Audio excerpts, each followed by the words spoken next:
was supposed to appear as a host on a simulated television talk show, conducting an interview, asking questions of the guest, and maintaining a smooth flow of conversation. Okay? I thought you had a very good introduction of Ruth. You told us what her area of expertise was and explained that to us. I thought you did that very well. The instructions in the book actually asked you to ask an easy question as your first question. You did not do that. I think you did something better. You asked her an informative question. You actually said, explain the transition movement.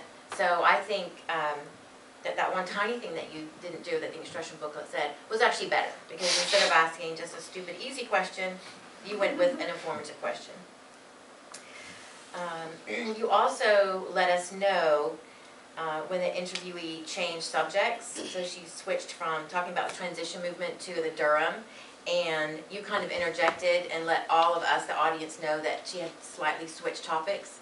So, you know, you let us know what was going on. Your conclusion was good. It wrapped up all the main points. And the whole interview, I thought, flowed really well. Your questions flowed from one to the other. None of it was ever stilted or in any way. I thought it flowed very well. Just a couple of improvements.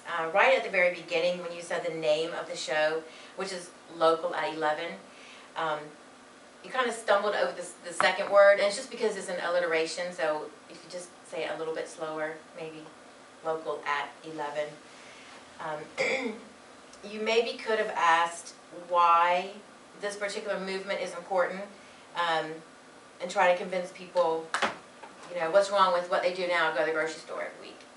You know, to tell why it's important. Right toward the end, we touched on it a little bit with the cost of gas. But apart from that, I think it would have been a good, you know, explanation. Why is this important? Why can't we just keep going to the grocery store? And then just before you started to wrap up, you maybe could have just said, okay, I have one last question for you, or something like that, just to kind of let us know that you were going to start to wrap up. But I think overall it was a great interview. It flowed smoothly, and I think had it been an actual interview on television, I think it would have been great. Mr. Jimmy Bywood.